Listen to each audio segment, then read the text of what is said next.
Alla l-boħra l-medja tal-Partit Laburista nqabdet f'gidba din id-darba kien Superintendent tal-Pulizija li ċaħat tal-kollox sejjer li xandru bi prominenza fuq il-website tal-Wan u f'bulettini tal-aħbarijiet imxandra fl-aħħar ġimagħtejn fuq l-istazzjonijiet tal-Partit Laburista.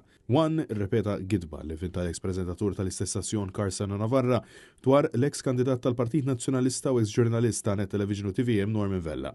F'post fuq il-paġna tiegħu ta' Facebook Stenni Navarra ta' tajjira lil Norman Vella għax skontu kien irrapporta lil ċertu Jeremy Portelli lill-Pulizija dwar hate speech.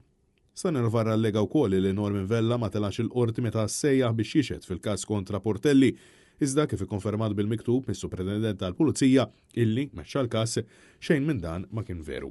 Minkejja li Norman Vella kien minnu fih ċaħat dak illi kiteb Stenni Navarra, il-medja tal-Partit Laburista rrappurtat din il-fake news bi prominenza u għamlita tagħha. F'rapporti differenti Super One akkuża lil Norman Vella li kienet jikdeb u li qed jipprova jaħbi jidu fil-każ. One kompla ma qal Stenni Navarra u akkuża lil Vella li wara li rrapporta lil dan Portelli baqa' ma tfaċċax meta kien imsejjaħ biex jixed fil-qorti. Fuq il-paġna ta' Facebook Norman Vella qal illi mal lil Wan u Stenni Navarra bdew xandru din il-fake news huwa kiteb lill kummissarju tal-Pulizija Angelo Gaffa u talbu jikkonferma l-fatti. Il-konferma waslet dal-għodu b'żewġ emails miktuba mis-Superintendent Joseph Buzotti li l-investiga u mexxa il-każ fil-qorti kontra Jeremy Portelli. Fl-emails is-Superintendent Buzotti li konferma dak kollu li qal Vella sa mill-ewwel ġurnata u li Stenni Navarra u Wan kienu qed xandru fake news.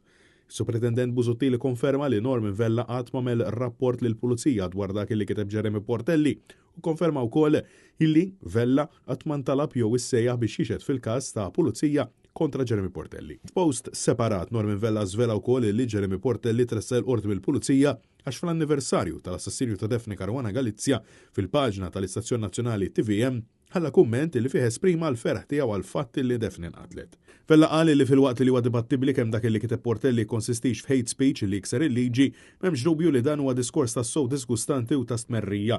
Għalhekk huwa qal li se jkun qed jikteb lill-Prim Ministru Robert Abela u lill-uffiċjali oħra tal-Partit Laburista biex jistaqsihom jekk jikkundannawx jew jappoġġawx diskors bħal dak li kiteb Portelli dwar l-assassinju ta' Daphne Caruana Galizia.